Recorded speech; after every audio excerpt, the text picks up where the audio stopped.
Hey folks, this clip is brought to you by Rattle and Snap Tennessee Whiskey from Logsdale Distillery. Make your own luck just like Tennessee football's fast-paced Rattle and Snap offense with Rattle and Snap Tennessee Whiskey. To wrap that up, there were a couple of other things with this game to go back to the game.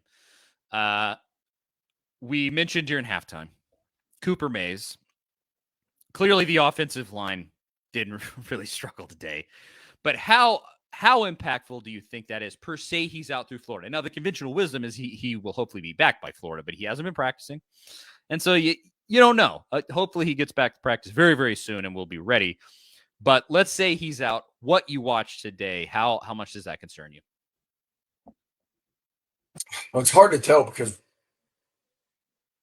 they weren't very good up front. But the positive is, that could be due to us being just that much better than you. You know what I mean? Yeah. So I try to look at it in two different ways. Yes, we want him back because when he's back, we're better.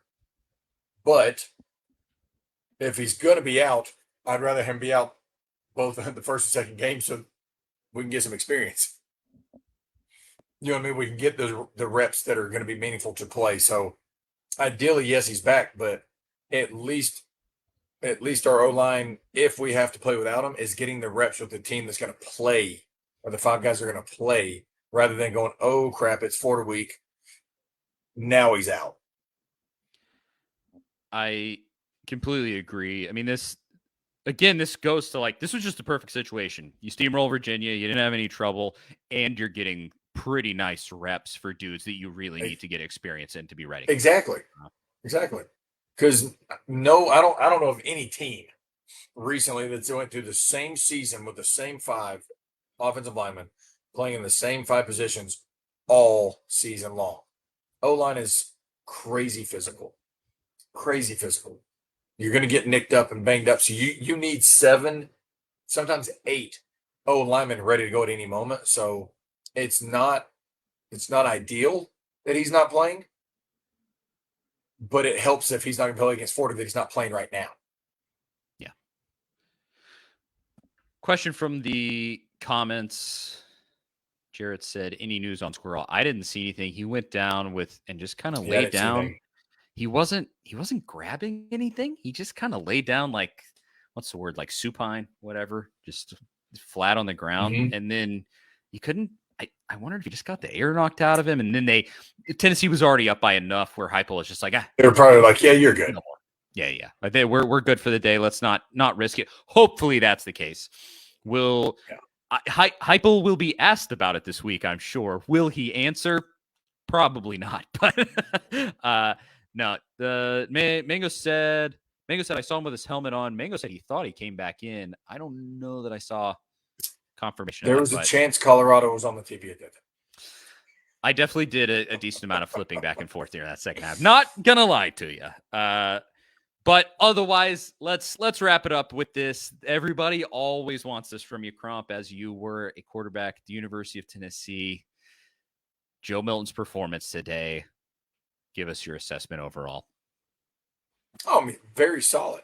I mean, honestly, everybody wants the 80-yard deep ball, blah, blah, blah. I mean, threw for 70%. Yeah, 21 for 30, 201. That's what I'm saying, 2 touchdowns. So nothing, and here's the thing. He technically should be 22 of 30 for roughly 280. Yeah. Ugh. You know what I mean? So what I'm getting at is like a very, very solid day in this offense. Yes, we can throw for 300 or 400, but the likelihood of us doing that is very slim because we're going to run the crap out of the football, take our shots. So 70% completion percentage. He does that all year long. And he goes, if he averages 200 to 300 a game, and somewhere in that range, 60 to 70% completion every game, and solid, he will go ahead and tell you now he'll be a higher draft pick than Hendon last year. Just because of pure, straight up Madden creative player. Yeah, he's Cam Newton physically. You know what I mean? And that's can he play that way? They people just want to see his consistency. Yes. So if he can do this every game, I don't think he dropped past the second round. Genuinely. Well, and I kind of to the point with Milton. Kenneth says we won't win in the swamp unless a vertical passing game emerges. I think they could have done it today, and they chose not to. I think they chose not to go vertical. Oh yeah, that's They a didn't- strategic advantage right there that we don't show it. And I can tell you this: the likelihood of next week that we're showing it very slim. Oh, they're definitely not going to do that next week Very against slim. Austin Peay. And it's Yeah. the same. It's the same thing I do coaching. I had a couple kids come to me the other day at practice, like, Coach, we've only shown 10% of our offense. Yes, for a reason. We don't need to. If we don't need it, we don't need it. And that's what Heupel's doing, in my opinion, right now. Is they need it. We won by what, 36 points? Yeah, plain and simple. You simply did not even need to do any of that today, so don't. Yeah. Oh, 100%. Run the ball 50 times like they did, and you win by 36. And to me, I mean, my favorite play today from Milton was the disrespectful slight stiff arm, slight truck. Ooh. You know what I mean? Like, Yeah. like, I don't know. Should I stiff arm you? Should I just truck you? I'll do both. Like, that was my favorite play. Few things go better with a Tennessee sports victory than an awesome whiskey. And actually, me and Jonathan Crompton had a drink of whiskey during the postgame show of every football win this past season. And more specifically, we had Rattle and Snap Tennessee Select Straight Whiskey. You can see it right there behind me. Log Still Distillery has released a new Tennessee whiskey product line called Rattle and Snap Tennessee Whiskey, named after a long-forgotten game of chance. Rattle and Snap is a whiskey for those who make their own luck. There's a 4-year and an 8-year version of Rattle and Snap whiskey, and actually, this one behind me is the 4-year version right here. It's perfect for making your favorite whiskey cocktails or just drinking neat. It's really great stuff, and I mean, you can see it there. The bottle looks great. 2, you can find Rattle and Snap right now in stores across Tennessee, and Rattle and Snap is also available in Kentucky, Indiana, and Mississippi. So run, don't walk to get yourself some Rattle and Snap whiskey, and follow Rattle and Snap on Instagram at Rattle and Snap Whiskey. That is Rattle and Snap Tennessee Select Straight Whiskey. I mean, he's so physical. And then he fell huge. forward for 4 more yards. He fell forward for 4 more yards. He's 6'5", 240. Man, yeah, he's a monster. Actually, let's do. So next week, obviously, after the Austin Peay game, it's going to be a murder. Yeah, we all know that. But we're going to probably preview the Florida game with Cromp here. But I like this, and maybe we can end here. What concerns you the most after this game? Cameron asked that in the comments, and good question. I'll ask it a little more of a positive way. What does Tennessee need to work on here to make sure they're prepared for that Florida game? Special teams. And everybody, we always get caught up in offense and defense, but statistically speaking, special teams is 1 out of every 3 plays, right? In some way, shape, or form. Field goal, PAT block, any of it.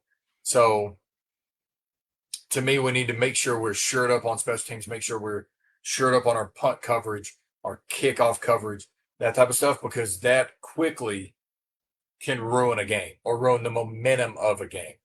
So that would be my number one thing. Now, I did not watch the Florida game. I don't know how their special teams are. But that's the number one thing that comes to my mind. Yes, I know I said I loved our punt return tonight. Our punt return team tonight. That's still against Virginia. We still got to make sure we execute properly on all facets of the game when we're playing SEC opponents, no matter how good or bad they are. That's just my opinion. But I will go out on a limb and say, if I don't know who Florida has next week. I actually don't know. I think honestly, I don't really care because I don't like them. Yeah. I'm pulling it up right now. Oh, they got Charlotte. No, I lied. Hold on. That sounds right. It's something like that. No, they've got McNeese, so they're gonna be 1-1. Yeah. That's fine. But what I'm getting at is if they screw around and lose to us, and then get beat by Kentucky, Napier's probably out of a job. That's how much I don't think they believe in him in Florida. Yeah, I mean there was a they've gotten progressively worse almost every game he's been there. They looked so futile against Virginia or against Utah. Sorry, I mean You said you didn't watch the game. I mean they looked slow, and I don't think the Utah is just some physical Well, no, monsters. Utah's not blazing speed, but I mean, No. Utah's a good team. Don't get me wrong, but they're not just a track team. Yeah, and Florida looked slow. They looked outmanned, and they lost to a backup quarterback and really like But the offense for Utah wasn't blazing or anything, and they lost by multiple touchdowns. Like that, it was. But that's where it goes back to. Our kids have bought into Heupel because he's bought into him or to them. Yes. I don't think they bought into Napier. I really don't. No. It feels right there. Somebody said they got penalized for having 2 number 3s on the field at the same time. That says it all. You can have multiple. You can have multiple numbers, but they cannot be on the field at the same time. I mean, you're right, and that goes back to coaching. I don't think they bought into what Napier wants, and I don't know if Napier coming from the Nick Saban tree of coaching from the 2015 Alabama team. Some of those guys that go to Nick Saban for what I call coaching rehab try to take his way and say it's this way or the highway. That's not how it works in today's world. It doesn't work that way. You've got to be able to communicate to these kids. Nick Saban is a diamond in the rough because he got his legacy started before times changed. So that's where I just don't think. I'm looking at the schedule. Obviously lost to Utah. I think they lose to us. They'll beat Charlotte. I say they lose to Kentucky. They beat Vandy. They lose to South Carolina. They lose to Georgia. Like, that's not. I do not. They lost to Vandy last year. Also true, but I think they beat Vandy. But I'm just saying in too. general.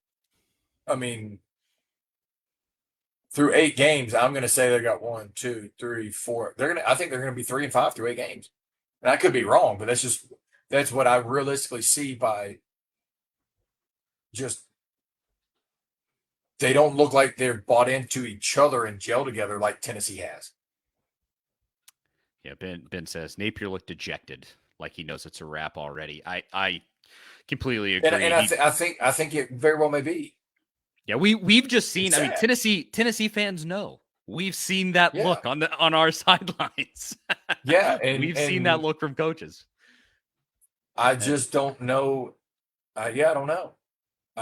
So I think honestly, if we go take care of our business next week, right? Austin P, do what we got to do, get our starters out early, make sure we're healthy. I honestly, and I know the sportsbooks won't say this, I think we're at least 2.5 touchdown favorite. At least. I think that's probably right. You know what I'm saying? Like and just from the. Not to say athletes or this, like ours are superior. I genuinely just think that they go, damn, Tennessee's they're that much better than Florida. I'll guess a 13-point favorite. I think Tennessee. It'll be like right because I'm gonna go 17. 13 to 15. Yeah, I'm thinking 17 as long as we don't get any significant injury next week, or and we play like we did today and go put it away early. I don't think Florida's quarterback, dude from Wisconsin, I don't think he's the answer. He's not it. No. So when that happened, when he signed there and then they backed out on the NIL deal for the kid that went to Arizona State, that's when I was like, they're in disarray. The whole program. It's over. Yeah. Well, glad he's not. Hey, I'm not mad at it. No, I despise Florida. I've been saying it since that win last year. This is the time. This is the time to take back what is yours from Florida. There no more of the 16 of 17 or whatever garbage it was. It now is the time to take it back, like Tennessee basketball did with Kentucky. Take it back. It doesn't have to be that way forever. But we'll talk about that all next week. I mean, we got to have something to talk about after the Austin P net. Exactly.